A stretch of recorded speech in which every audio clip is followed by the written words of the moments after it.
In the grand living room of the mansion, my father, Richard Cole, had built from the early days of his career. He sat upright on a high-end leather sofa, his posture stern like he was leading a board meeting. The crystal chandelier cast light on the powerful creases across his face, his silver hair combed neatly. Beside him was Evelyn Lynn, his first love, who had just returned after so many years apart, wearing a soft smile, but with eyes that sparkled with calculation. She wore a form-fitting silk dress, like she'd just stepped out of a high society cocktail party, showing no trace of fatigue from a long flight. My mother, Charlotte Shaw, who used to be the queen of this lavish life my father once wrapped around her, now sat curled beside me on the opposite couch, clutching my hand so tightly her nails dug into my skin. Tears streamed down her face, her once beautiful features now smeared with mascara, her trembling voice breaking through the heavy silence. "Richard, I don't want anything. Just let me take Naomi." She bowed her head, her shoulders shaking, like her entire world was collapsing in this very moment. I could feel the warmth of her hand, but inside me was a boiling rage, simmering, ready to erupt. My father didn't even look at her, just gave a small nod. Evelyn leaned forward, sounding gentle but laced with a quiet manipulation. "Charlotte, Naomi will have a better future staying with Richard. You should think about what's best for her. Don't be selfish." She placed her hand on my father's knee, a familiar gesture that made him glance over at her with an approving look, the corner of his mouth lifting in rare satisfaction.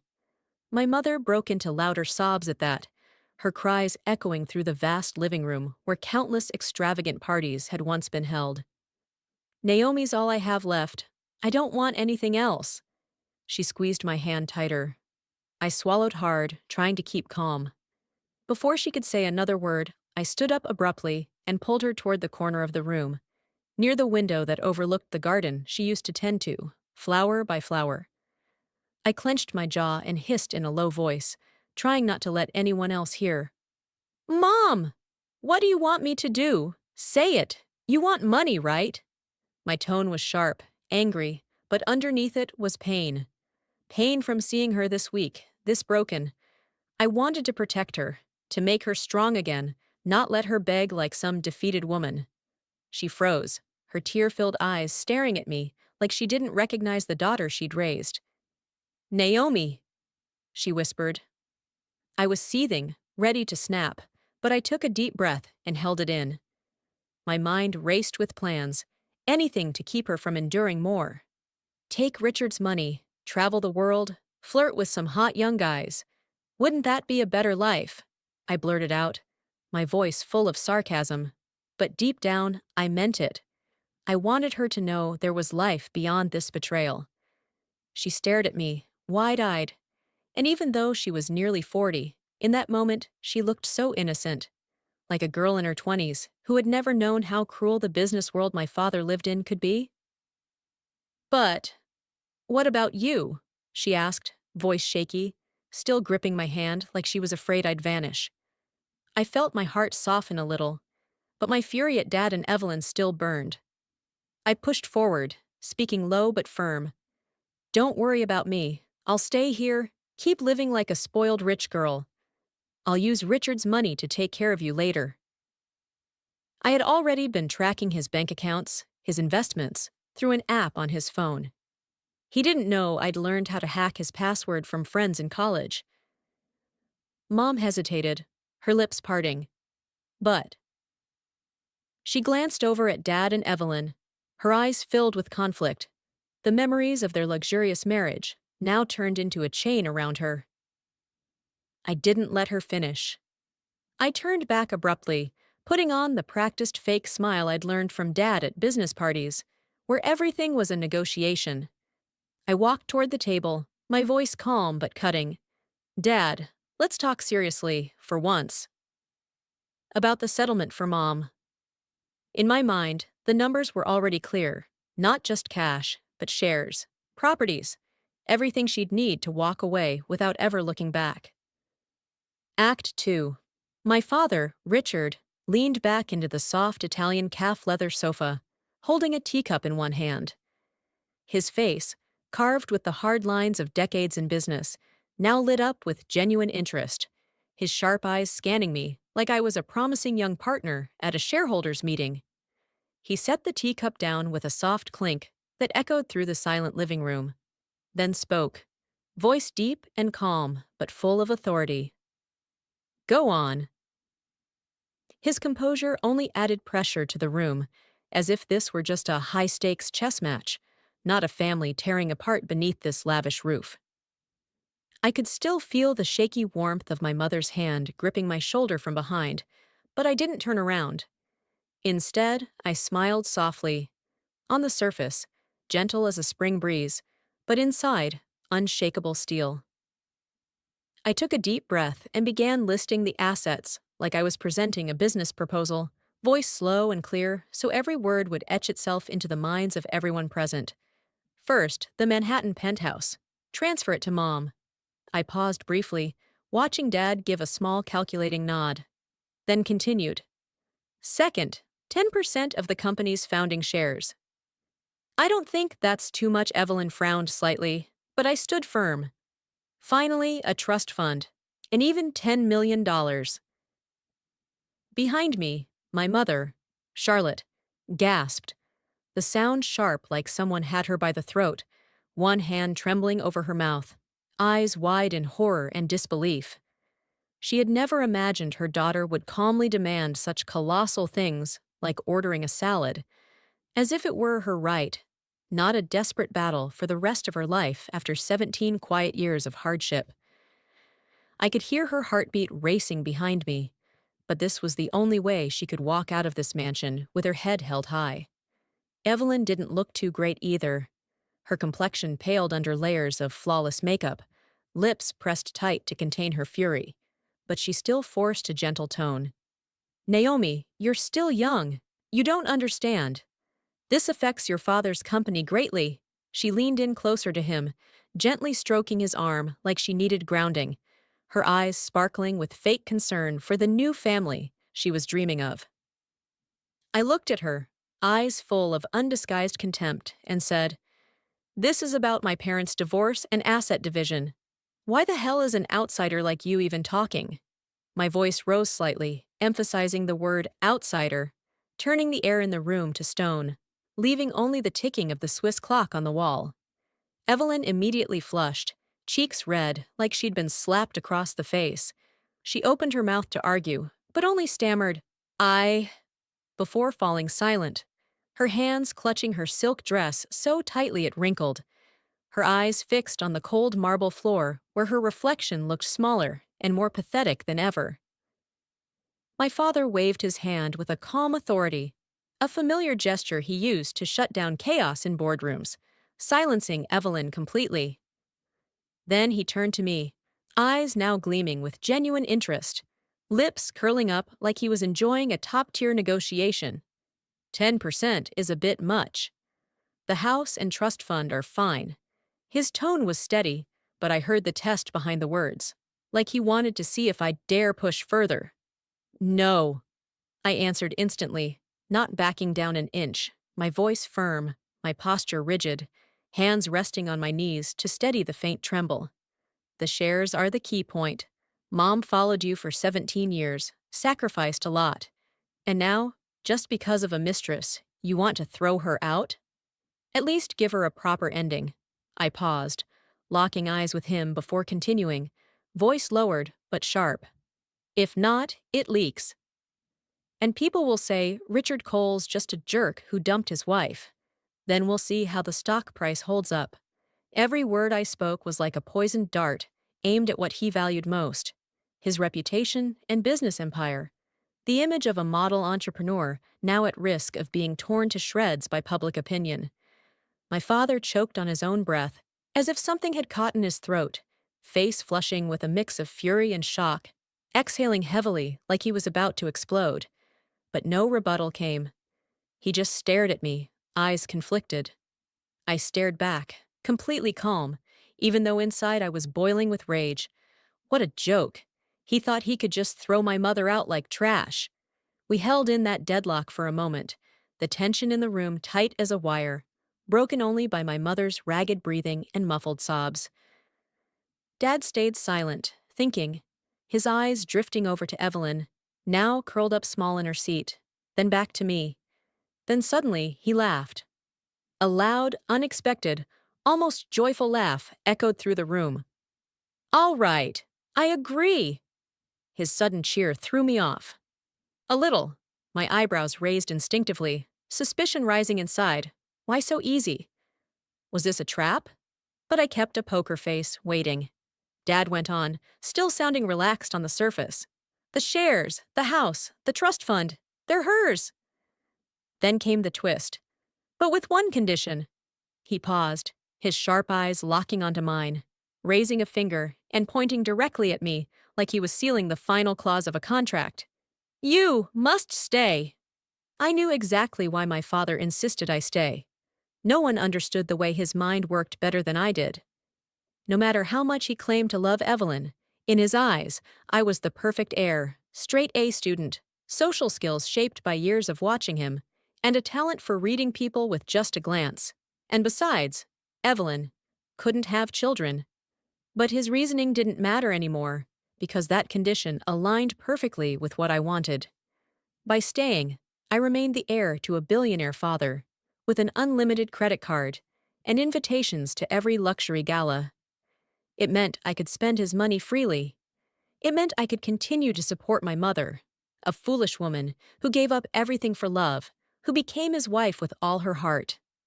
A perfect loop, I thought to myself, a quiet smile forming like the blueprint had always been there. But Mom refused to play along. She yanked me behind her suddenly, body trembling but eyes sharp, glaring at Richard like a mother hen protecting her chick, voice rising high and fierce. "No! I don't want the money. I just want my daughter." She gripped my shoulders tight, tears flowing again, her face smeared with mascara but full of fire, like she was willing to lose everything just to keep me by her side. "Mom, please get a grip." I quickly pulled her aside and whispered, calming her down while clutching her hand tightly. "Mom, listen to me. I'm not giving up. I'm just infiltrating. You get it?"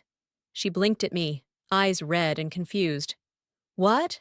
she stammered, voice trembling. I lowered my tone, coaxing gently. "Just take the money. Go far away. Start over. Your life can be even more beautiful than before." I paused, watching her swallow hard, then added, "And I'll stay." He feels guilty, so he'll treat me better. Loosen his grip. Whatever he gives me to spend, I'll pass it all to you. Consider it a refund. And this setup, it's insanely sustainable. I winked, voice thick with mischief. Mom nodded vaguely, her eyes flickering, lips moving as she weighed it all in her head. I knew I needed a final push, so I went for the kill. Besides, as long as I'm here, he and his picture-perfect first love won't have a single peaceful day. I'll be the constant little reminder that once, this house belonged to a kind, beautiful woman who can never be replaced. I laid it on thick, painting her as the forgotten queen. Her eyes wavered harder now, shifting between me and Richard. And finally, with my silent urging, she bit her lip and nodded. I smiled, satisfied, turning back toward Dad with quiet confidence. The agreement was signed quickly. Richard's lawyers moved like lightning. Charlotte signed her name with trembling hands, her fingers ice cold, eyes locked on the words like they were a sentence. In that moment, she officially became a wealthy woman, holding over 100 million in assets. The penthouse, the shares, the trust fund, all locked tight like a private vault. She set the pen down, her shoulders relaxing, tears rolling down her cheeks.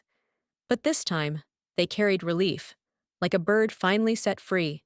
The moment my mother stepped out of the house, Evelyn wasted no time showing off her lady of the house performance. She stood up from the leather sofa with a bright, fake smile, her silk dress flaring out like she was on stage. "Naomi, from now on, we're family." She gave me a gentle pat on the shoulder, a gesture meant to be affectionate. She even went down to the kitchen herself to prepare dinner for me.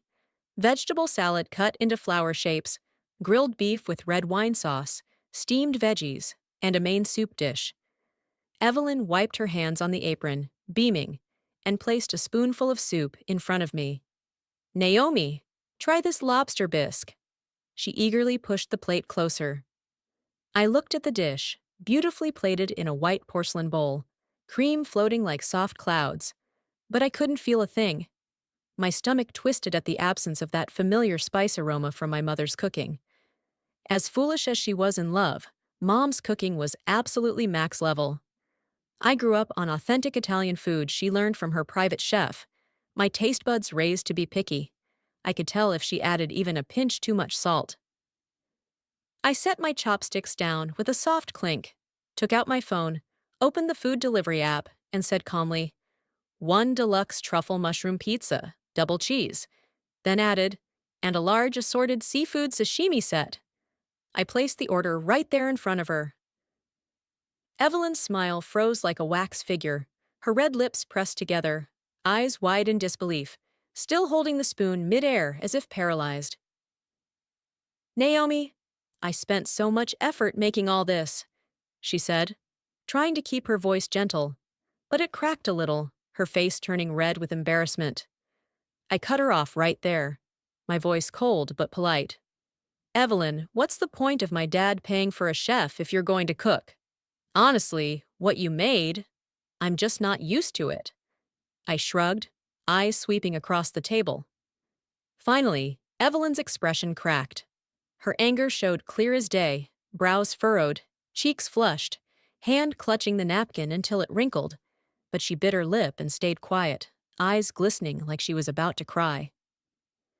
My father walked out from the study just in time, his heavy footsteps echoing across the wooden floor, and he caught the scene right away, frowning deeply, his voice stern. "Naomi, is that any way to speak to Evelyn?" I didn't argue, I just shrugged. "Then eat up, Dad." I turned away, not bothering to look again. Of course, my father sided with his first love. He immediately sat down, picked up a piece of beef, and put it in his mouth to show support, chewing slowly under Evelyn's hopeful gaze. But after 2 chews, he stalled, face twisting awkwardly, and finally said, sounding embarrassed, "Evelyn, from now on, maybe let the chef handle the cooking." He set the fork down, wiped his mouth with a napkin, avoiding eye contact with her. Evelyn just nodded quietly, muttering, "Hmm." Right then, the food I ordered arrived. I turned on the projector in the living room, the big screen playing my favorite movie as the smell of melted cheese and truffle filled the air. I relaxed into the soft leather sofa, enjoying my dinner, the crunch of pizza blending with the action scenes on screen. The next morning, sunlight crept through my bedroom window. As I made my way downstairs, my steps light on the gleaming wooden staircase, I heard Evelyn's voice ringing from the living room, instructing the housekeepers.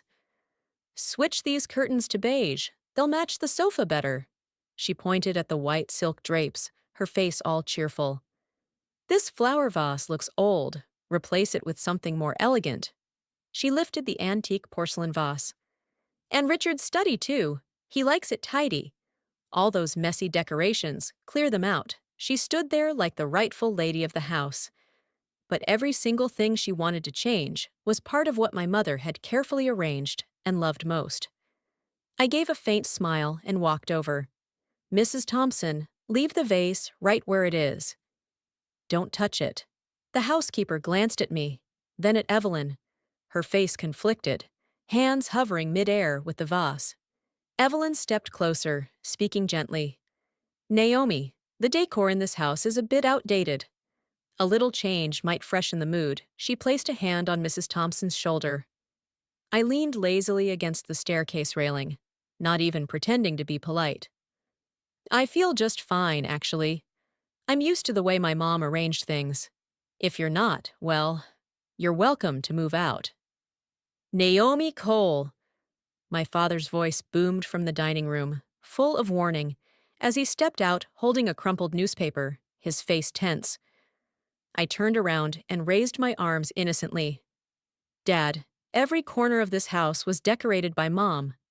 She just left. And you two are already rushing to erase every trace of her. Don't you think that's a bit much? Evelyn quickly clung to my dad's sleeve, her voice soft. Don't blame Naomi. It's my fault. I just wanted the house to feel a bit warmer. And with that, her eyes reddened like she was the one being mistreated. Of course, Richard melted instantly, patting her shoulder, then turned to me. Naomi, Evelyn means well. From now on, let her handle matters in the house. I smirked. Oh, really? So I guess that means my matters too, huh? My dad nodded instinctively. I pulled out my phone, opened the luxury shopping website, and held it up to Evelyn. Evelyn, which color do you think I should get for this bag? Or should I just get all the colors? She froze. I smiled sweetly and continued. And for the charity gala next week, I'm planning to bid on that diamond necklace. What do you think is a reasonable price? I held the phone up close, face all innocence. Dad said from now on, you're in charge of all things at home, so I guess that includes managing my spending too, right? Evelyn's face turned completely green. My father's face showed clear embarrassment. His cheeks flushed red like he'd been slapped, his brows furrowed tight, mouth opening as if to scold me. But the words caught in his throat, one hand crushing the newspaper into wrinkles. He wanted to explode, but I had already blocked every exit, my voice sweet but razor sharp. You're not planning to go back on your word, are you, Dad? A promise is a promise. No takebacks. I flashed him a radiant smile, eyes sparkling, standing there like the perfect, well-mannered daughter, gently reminding her father of the business ethics he always preached. My father let out a deep breath, exhaling like a storm about to break, shooting me a glare before pulling out his crocodile leather wallet from his blazer pocket and yanking out a sleek black card, his voice tight but defeated. Whatever you want to buy from now on, use this. The limit's enough for you to buy 10 diamond necklaces. He shoved the card into my hand, his fingers trembling slightly, part fury, part indulgence. Evelyn, standing next to him, stared wide-eyed at the card like it was her sworn enemy. I gladly accepted it, letting my fingers glide across the cool surface of the plastic. Thanks, Dad. See, Evelyn? Dad still loves me the most. I turned to her and gave a mischievous wink. Don't worry, Evelyn. Just focus on taking care of Dad. I'll handle my stuff myself. I gave the card a playful flick in front of her face, then turned and headed up the stairs. Behind me was Evelyn's furious, frozen smile. From that day on, I officially began my glorious career of spending. Today, a limited edition bag at the Fifth Avenue boutique, Hermes sparkling under the store lights. Tomorrow, bidding on rare jewelry at Sotheby's, the auctioneer's gavel echoing through the room. The next day, renting out an entire five-star hotel to throw a party. Receipts rained down like winter snow into Dad's inbox, each one with at least 6 digits. The constant notifications on his phone annoyed him every morning. He called me several times, his tone shifting from strict to worn out. At first he barked, "Naomi, that's enough!" But over time, his voice grew tired. "Naomi, be honest. Are you trying to get back at me?" I could hear his sigh over the line, the background filled with the rustle of paperwork in his office. "What are you saying, Dad?" I choked out a few fake sobs, voice dripping with theatrical sadness, fully in character. "Compared to the mansion you gave Evelyn, how much have I even spent?" I paused, sniffled. "I've never even been apart from Mom before. She just left, and now I don't even have the right to spend a little money." Then I added, voice cracking like a tragic heroine, "Figures! Only Mom ever truly cared. Now that she's gone, I feel like—" My father interrupted, defeated. "Fine, fine. The company's yours in the future. Spend what you want. Just be reasonable." I instantly switched tone, sweet as sugar. "Love you so much, Dad." Hung up the call, then beamed at the boutique sales associate, standing behind the glittering glass counter. Bags stacked behind me, I said. "I'll take all the new arrivals, please. Have them sent to my mom's big apartment." She loved those bags the most. I imagined her opening the door, her eyes lighting up with surprise, the gorgeous handbags like little messages of comfort from afar. I was swiping Dad's card at the designer boutique counter when my phone suddenly buzzed like crazy in my bag. Mom's name lit up the screen. I thought she was calling to cry about missing me again, like always, so I'd already prepared some comforting words.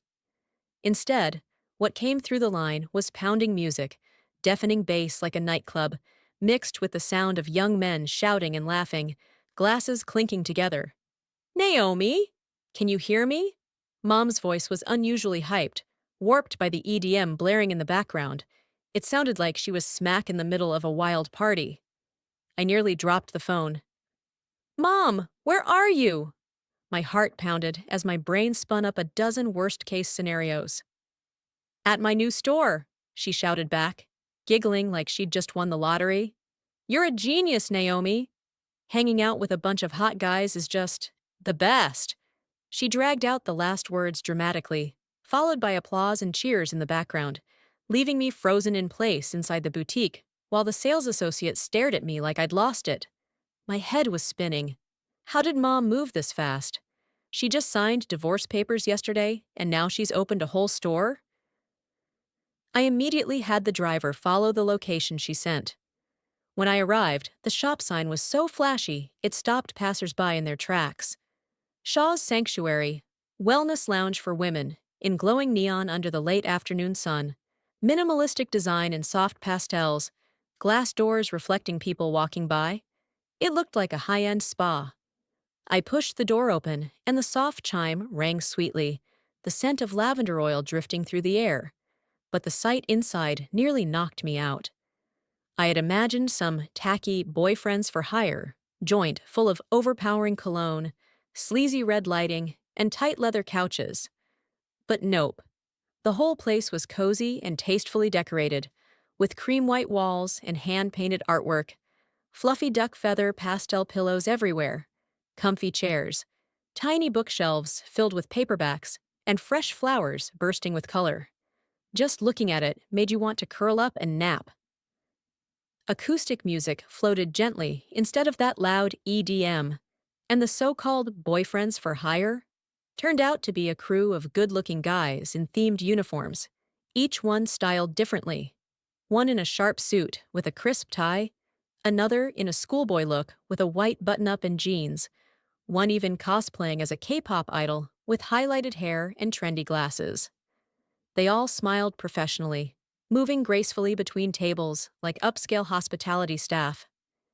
And there was my mom, standing in the center of it all, wearing a neat mint green manager's uniform, buttoned-up blouse, holding a digital notepad, fully boss mode. Her hair was in a confident high bun, her face glowing, no trace left of the tears she once shed. Leo, Ms. Veronica at Table A, just said her stocks dropped. Go comfort her. She pointed decisively, and the guy in the black suit nodded and dashed over. I stood there, speechless, mouth wide open, staring at my mother. Was this really her? The same woman who used to flip through cookbooks and romance novels in the kitchen all day. The same heartbroken woman who cried whenever my dad betrayed her. Now she stood there like a queen. Number. She was the queen now, the boss of a wellness lounge for women, living proof of the saying, after divorce, some women just glow the hell up. My mom finally spotted me through the crowd in the shop. Naomi! You're here! She quickly made her way toward me, arms wide open like she was about to pull me into a hug. The scent of lavender essential oil radiating from her made the air even calmer, her cheeks glowing with excitement. No trace left of the weeping, hunched-over woman she once was. I stepped closer, still dazed, glancing around at the fluffy throw pillows stacked everywhere, and the attractive young men moving gracefully between tables like top-tier service staff, my voice stammering in disbelief as my hand absent-mindedly touched the bookshelf nearby. Mom! This place is... It's a wellness lounge, sweetheart. My mom lifted her chin proudly, standing tall like a businesswoman pitching a billion-dollar idea. It's for women who have money and time, but no joy. She spun lightly in place, her fingers painting the air like she was sketching a flawless business model, eyes sparkling with passion. Here, women can spend money in exchange for being heard, supported, and happy. She stopped and looked at me, waiting for my reaction. Well, not bad for a business mind, huh? She asked, voice full of playful confidence, tapping my shoulder gently, face beaming like a kid showing off her first drawing. I looked at her glowing with joy and freedom, and suddenly realized maybe I'd been underestimating her all along. She wasn't the weak woman I once pitied.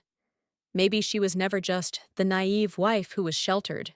Maybe she'd just never bothered to shine while trapped in Dad's lies, suffocated by hollow parties and a fake luxurious life.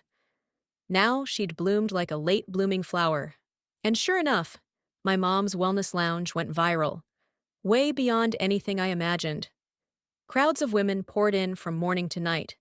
Unlike shady bars with red lights and heavy perfume, my mom, the woman who had devoured romance novels for years, stacking books high in our penthouse with stories about charming men rescuing lonely girls, understood the emotional needs of wealthy, isolated women. She turned her staff into a diverse dream team, delivering top-tier personalized experiences, charismatic life coaches with warm smiles ready to listen for hours, dedicated fitness trainers with tanned skin and sculpted bodies leading candlelit yoga sessions, magnetic motivational speakers with deep voices, delivering speeches like TED Talks, gym bros teaching women how to punch stress into punching bags. Whatever women needed, emotional support, affirmation, even just a comforting hug, it was all here. From the naive wife who once lived under a man's shadow, my mom transformed into a queen, guiding women's emotional healing. She strutted around in heels, clicking confidently on the floor, commanding her staff, profits soaring. She even FaceTimed me nightly to flaunt her financial reports. One day, she was featured in an exclusive financial magazine. The cover? My mom, standing strong, microphone in hand, mid-speech, with the bold golden headline on a black background. Goodbye to wealthy families. Now I'm queen of my own empire. The magazine was glossy, the scent of fresh ink rising as I casually placed it in the middle of our old living room, right on the table everyone sees first when walking in, beside the vase she once loved and a few faded family photos. Sure enough, the moment Dad and Evelyn came home, they saw it. Dad walked in with his heavy briefcase, eyes scanning the room, then freezing when he spotted the magazine. Evelyn followed behind, and when she saw the cover, her expression changed in all kinds of dramatic ways. Dad picked up the magazine, hand slightly trembling, eyes fixed on the image of Charlotte Shaw, the woman he once treated like a decorative object on a shelf, now soaring, glowing with a victorious smile and fierce, liberated eyes. His face darkened, cheeks flushing with a mix of rage and regret. The sense of losing control was something a man like him couldn't stand. His brows furrowed into a hard line, his breathing loud and heavy like a raging bull. Ridiculous! Opening a place like that. Shameful to the Cole name, he snapped, voice echoing through the spacious living room, crumpling the magazine and tossing it onto the table. I leaned back into the soft leather sofa and replied coldly, Dad, you're divorced. How is Mom still connected to the Cole name? He opened his mouth, but no words came out. His hands clenched into fists. Evelyn quickly grabbed his sleeve, her fingers gripping the fabric tightly, her eyes flickering with worry and calculation. Don't be mad. Maybe Charlotte's just trying to prove herself. Naomi, you should talk to your mom. That kind of business? It's not exactly respectable. I burst out laughing, my voice ringing like a challenge. What's not respectable about it? My mom runs a legal business, pays her taxes. What's the issue? I leaned forward, eyes narrowing at her. Evelyn, or do you think women should just stay home and never have a career of their own? Evelyn stuttered. No, I didn't mean that. Oh? Then what did you mean? I stepped closer, my voice low and heavy, making her take a step back. My dad, Seeing his first love shaken, rushed to intervene, his tone stern. That's enough, Naomi. She's an adult. Watch your mouth. I raised my hand in mock fear, voice thick with sarcasm. Ah, I see. So next time Evelyn says anything, I'll just keep my mouth shut to make you happy. With that, I rolled my eyes in disdain and casually headed upstairs, leaving behind a room thick with tension, like a storm had just passed. My dad's long, defeated sigh echoed behind me. My mom's lounge was getting way too popular, so of course it started rubbing some people the wrong way. Gossip in the upper-class circles spread like a virus. From afternoon teas to private group chats, whispers laced with jealousy echoed behind her back every time she showed up at an event. That day, I got home from school and saw Evelyn having afternoon tea with a middle-aged woman. I recognized her instantly. Veronica Lee, ex-wife of pharmaceutical tycoon James Harrington, who had been at the center of last year's explosive divorce scandal. She stirred her tea with a silver spoon, porcelain cup in hand, her gaze full of disdain. Evelyn, Charlotte's truly embarrassing. Opening that kind of shop, hiring a bunch of male escorts, completely ruined Richard's reputation. Her lips curled into a cruel smirk, her tone sharp and shrill with venom. Evelyn let out a sigh, hand gently covering her mouth as if lamenting. Don't say that. Maybe she had no other choice. Being a divorced woman, living alone, it's not easy. She shook her head, her eyes shimmering with faux pity, though the corners of her mouth curled up ever so slightly with calculation. I turned to head upstairs, not wanting to hear more, when Veronica suddenly chirped with a voice sweet like artificial sugar. Naomi, you're home! You've grown into such a beautiful young lady. She flashed a sycophantic smile, teeth shining white under her red lipstick, eyes narrowed with fake warmth. But Naomi, about your mom's shop.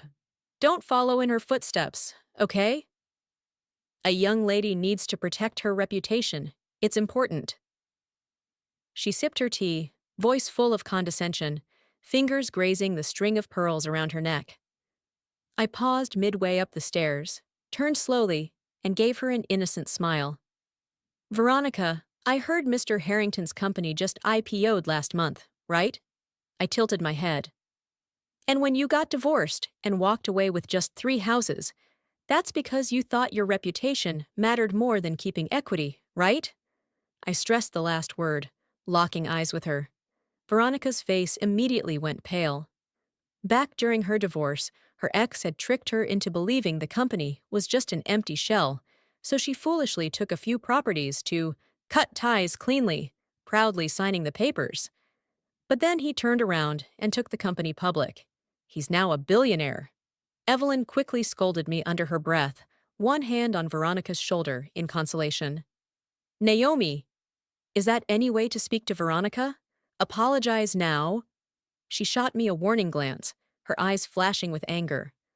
I widened my eyes innocently, feigning surprise. Did I say anything wrong? Or is Veronica actually still bitter about those shares? I shrugged, still smiling. Veronica was so furious, her lips trembled, her mouth pressed into a bloodless line, unable to speak, hand crumpling her napkin into a wrinkled mess. I couldn't care less. I started whistling as I strolled casually upstairs, but through the cracked door behind me, I heard it loud and clear. Veronica's voice dripping with venom, low but sharp like a snake. Evelyn, look at that mother and daughter. Neither of them any good. You can't let them keep winning like this. Evelyn still spoke softly, but her tone now had a cold edge, her voice dropping into a conspiratorial whisper. Don't worry, I'll handle it. She patted Veronica's hand gently, her eyes glinting with something calculated and cruel. I stood behind the half-closed door, the corner of my mouth curling into a smirk. I had a gut feeling Evelyn was about to make a move, so I called my mom to warn her ahead of time.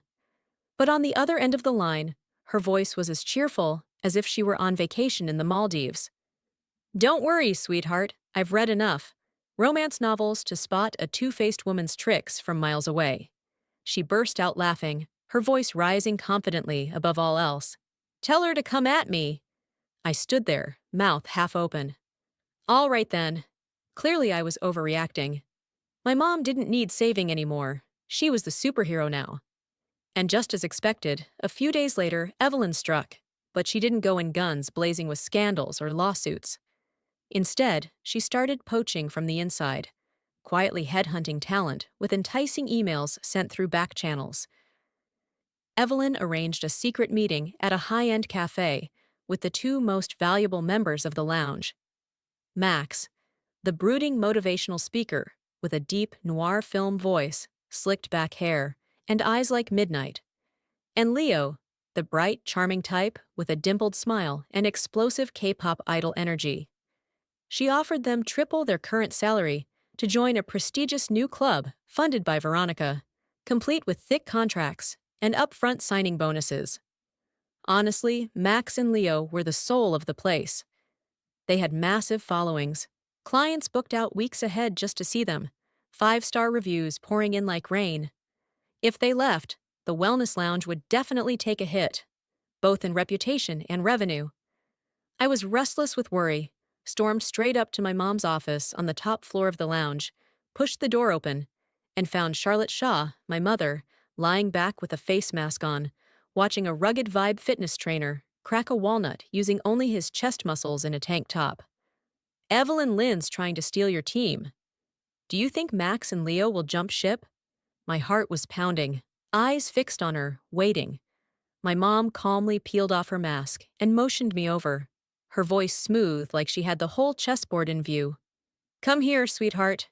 She pointed to a thick folder on the desk. I picked it up and my eyes widened.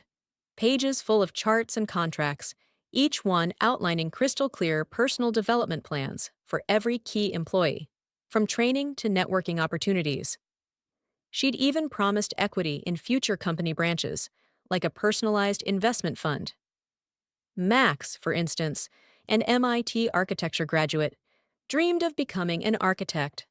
Mom leveraged her network of wealthy clients to secure him an internship at a top design firm, under the mentorship of a legendary architect, complete with a handwritten recommendation letter. Leo, on the other hand, loved fitness and dreamed of owning his own gym. Mom funded his international training certifications and found him a prime downtown location, blueprints and lease agreements ready to go. As for the others, those who wanted to be idols were connected to secret auditions at talent agencies. Fashion enthusiasts were paired with renowned designer mentors. Aspiring cafe owners were given pre-scouted spaces and supplier lists. I stared at my mother like I was looking at a reigning queen. She smiled, confidence glowing under the soft desk lamp, shoulders square like a true CEO. No, I'm not just their boss. I'm the mentor of their dreams. She gently tapped the folder, her voice calm but powerful. Evelyn can offer them money. I give them a future. She winked, her eyes gleaming like she already knew every trick in the book. I looked at the woman in front of me, the light radiating off her confidence and strategy. It hit me. Who said my mom was just a naive trophy wife? She was clearly Charlotte, the queen of the new era, rising from the shadows into the spotlight, commanding her own empire with a triumphant smile. Everything unfolded exactly the way my mom had predicted. Not only did Max and Leo firmly turn down the offer, they even shared the story during an internal team meeting. Evelyn's first tactic failed, and ironically, it only helped my mom strengthen her team's unity and deepen staff loyalty. After that failure, Evelyn got nasty. Very quickly, a local marketing account published a scathing exposé with a clickbait headline. Shocking! The city's most famous wellness lounge is actually a place where wealthy women buy pleasure. Young men turned into playthings? The article included a few blurry, secretly taken photos, along with suggestive captions that implied the lounge was engaged in illegal activity. Even though no name was mentioned outright, anyone familiar with Shaw's sanctuary could immediately tell who it was aimed at. I was so furious I nearly crushed my phone. While I was still seething, my mom's phone rang. It was Lopez, the CFO of a major corporation, and a hardcore fan of the puzzle corner at the lounge. She called directly. I've seen the post. The company that published it is supposed to finalize a contract with us next week, Leave it to me. You don't need to worry. But that wasn't the end of it. Taylor, the daughter of the supermarket tycoon, also called.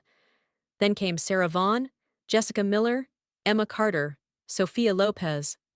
One phone call after another, each one standing behind my mom, each one hitting back where it hurts most, the pockets of dirty media. These were women who had found healing at the wellness lounge, women with money, influence, and real power. Their networks, their resources, their reach were far beyond anything Evelyn could ever dream of. I stood frozen, mouth wide open, watching my mom calmly answer call after call, casually receiving waves of support and politely brushing them off like it was all just business as usual. When she finally hung up, she turned to me with a triumphant little wink, confidence radiating from her every move. See, sweetheart, I provide emotional value, and emotional value is a rare resource. Now someone's trying to cut off their joy. You think they're going to take that lying down? Less than 24 hours later, the entire exposé vanished from the internet like it had never existed. Platforms wiped all traces at lightning speed, and search results quickly redirected to other news. The City Exposé account was permanently banned, the red lock symbol lighting up the screen, and the media company behind it issued a long-winded apology on its official website, bold font blame placed entirely on a clumsy intern's mistake, along with promises of an internal review and compensation for defamation. Evelyn, defeated again, miserably. But that wasn't the end of it. After the drama, my mom's Shaw sanctuary got even hotter. Revenue tripled. Her computer screen showed charts spiking upward in bright green, and she had to switch to a VIP membership model with sparkling member cards and app-based appointment bookings. Even so, the waitlist was already full, for 3 months ahead. Charlotte Shaw, the business queen version, was skyrocketing. She appeared on a financial podcast with a silver mic in front of her, her confident voice echoing through the feed, and the lounge's fan page hit 1 million followers overnight. My dad finally couldn't sit still anymore. He flipped through the business section in his study, eyes fixed on the revenue figures, where my mom's success was indirectly mentioned. Back then, when she first opened the lounge, he scoffed and called it just some childish project. But now, seeing the profits climb daily on financial news, something inside him began to shift. Unease, discomfort, something he couldn't quite name. His brows furrowed deeply every time Evelyn so much as mentioned my mom. Especially during a recent client reception, when one of his key business partners, Mr. West, a retail CEO, clapped him on the back and chuckled with a deep, knowing tone. "Richard, your ex-wife? Wow, she's a force of nature." He winked and gave my dad's shoulder a firm squeeze like they were sharing some kind of man-to-man life lesson. Honestly, letting a woman that smart and beautiful go? That's a real shame. Mr. West shook his head regretfully and moved on to mingle, leaving my dad standing there with a forced smile, fingers gripping his wine glass until his knuckles turned white. Evelyn fared even worse. 2 ambushes had backfired, leaving her humiliated. She sat in front of the mirror in their bedroom, makeup smudged from frustration. Under the glow of my mother's success, Evelyn was being pushed out of the inner circle of elite women. Tea party invites became fewer.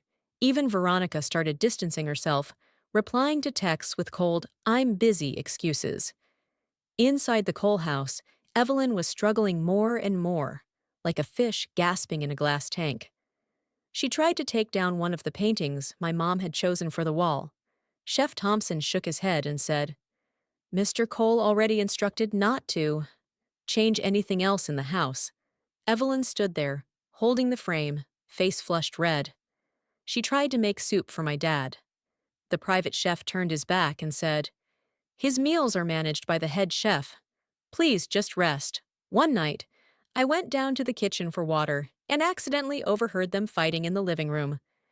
It was the first time I'd seen Evelyn completely lose it.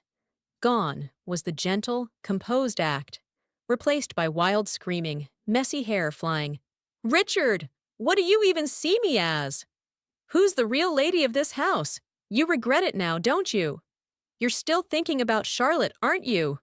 Her voice cracked open with rage. My dad, overwhelmed, his face red with tension, waved her off in frustration. Can you just stop being unreasonable? Unreasonable. Evelyn let out a bitter, raspy laugh, eyes burning. Yes! I'm not Charlotte. I didn't open some ridiculous little lounge. I didn't charm every rich woman in this city. I just loved you quietly, stood by you. But do you still love me? She moved closer, hands grabbing at his shirt. My dad was speechless, voice tired. I can't even talk to you right now.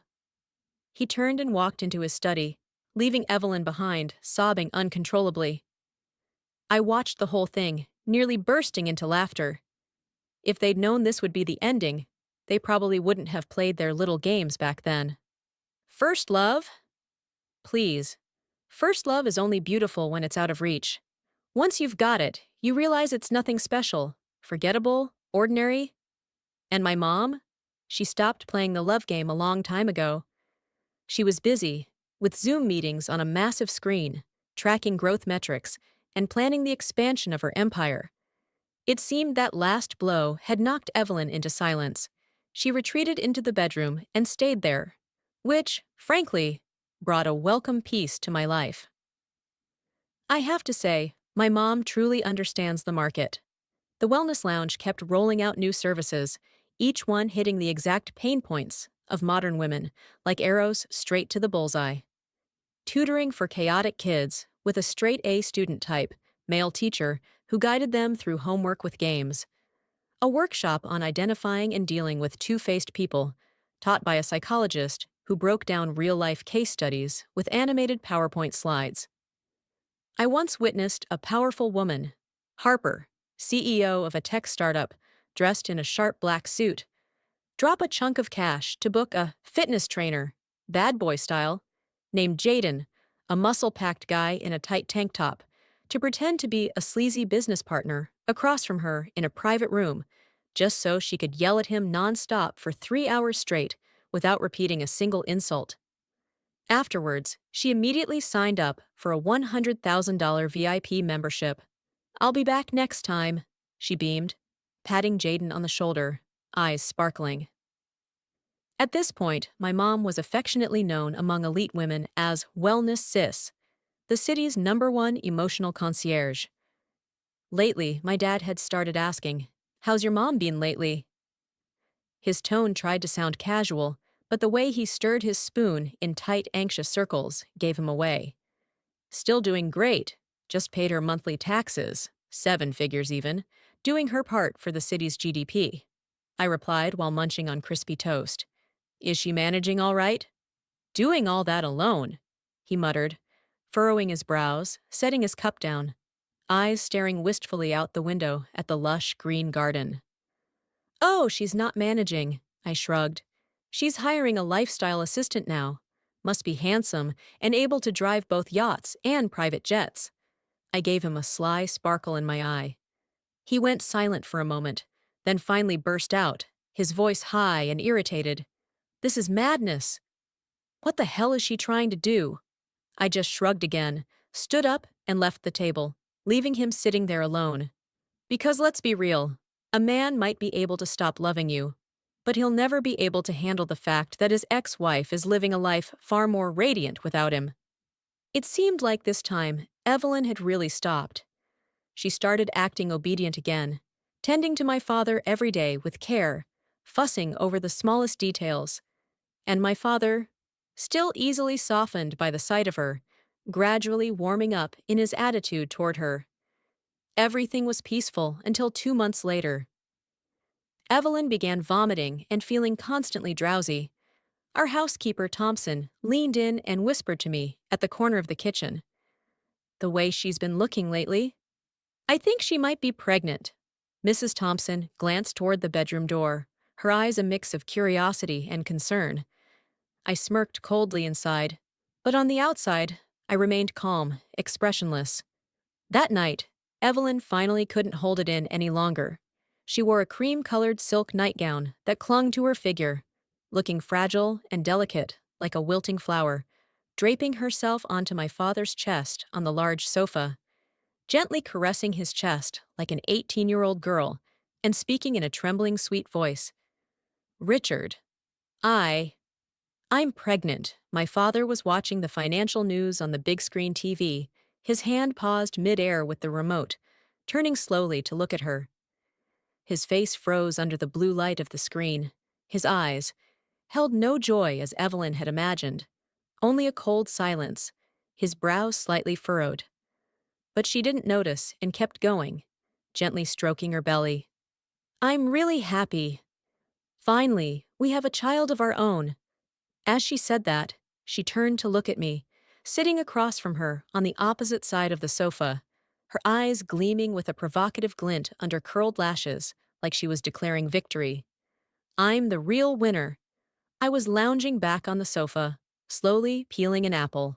Upon hearing that, I looked up. Congratulations, Evelyn. And congrats to Dad, too. Soon there'll be another heir. We should throw a party to celebrate.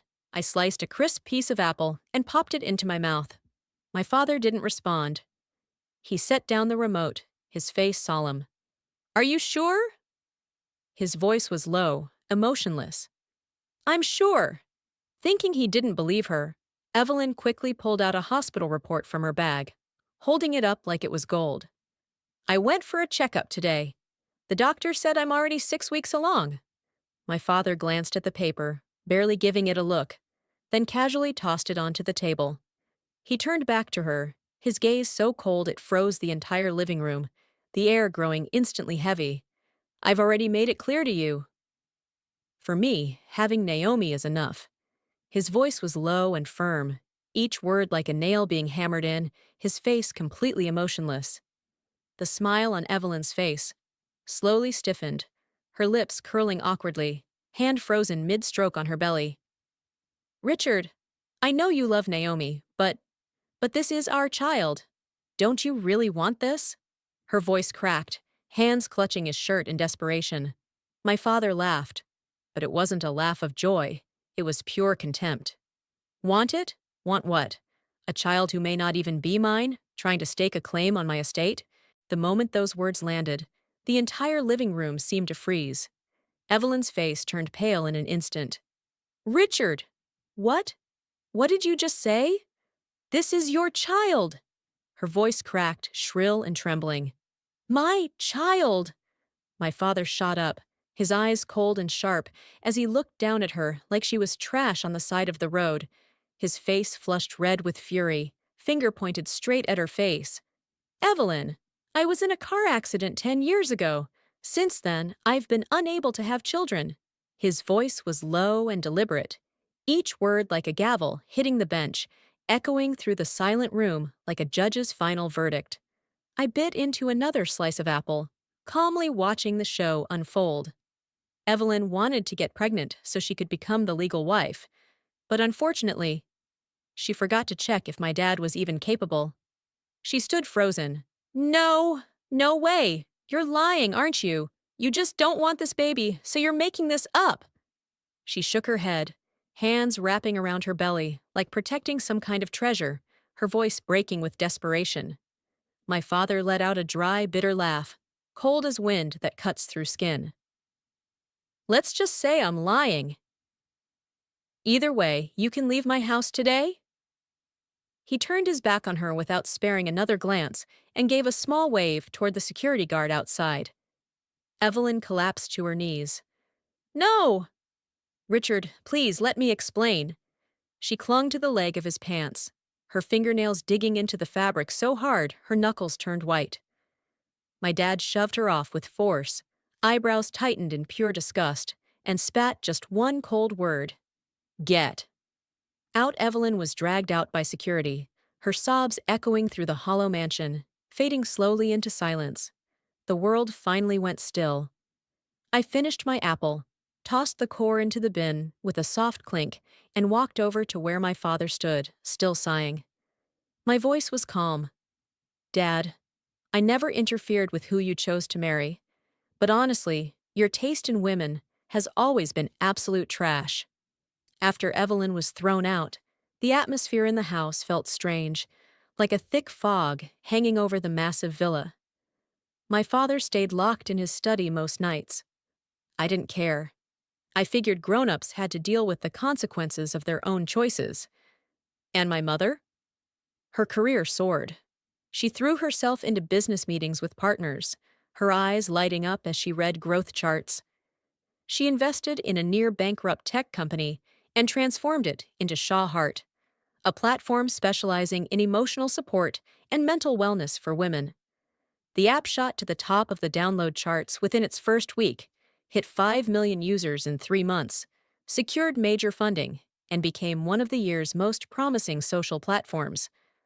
On top of that, she launched a co-branded product line called Shaw Sweetie, shimmering gift boxes filled with lavender-scented candles engraved with the logo, face masks, affirmation cards, mini idol figures. Every item sold out fast. She didn't stop there. She acquired a small Hollywood film production company, turned the dusty office into a buzzing creative hub with fresh scripts, and began funding movie projects centered on mature women, all based on screenplays written by the expert who's read over 10,000 romance novels, Charlotte Shaw herself. My mother was no longer the naive wife once sheltered beside Richard Cole, quietly smiling at dinner parties. Now she was the queen of her own empire, stepping confidently into finance magazine interviews under a storm of camera flashes, appearing at high-level conferences on lit-up stages in tailored suits, shaking hands with major industry players in boardrooms with city view glass walls. Every time she showed up, she was elegance personified. Her hair pulled into a sleek bun, her presence radiant like a star, red dress hugging her curves, her confident smile turning heads. She was once a pearl dulled by blind love, curled up in a mansion waiting for her husband to come home late. But a pearl is always a pearl. All it takes is to wipe off the dust of misguided affection, and it gleams brightly again under the light of freedom. On the day Shaw Heart officially went public, my mother, chairwoman and founder, radiated under the spotlight in her sharp, tailored suit, her face glowing under the relentless flashing of cameras, her confident smile sparkling like diamonds beneath the neon ticker lights as the stock price soared green. I stood beside her, watching the blinding bursts of flash across the vast hall, overwhelmed with emotion as she gently touched the brass bell like she was stroking a dream come true.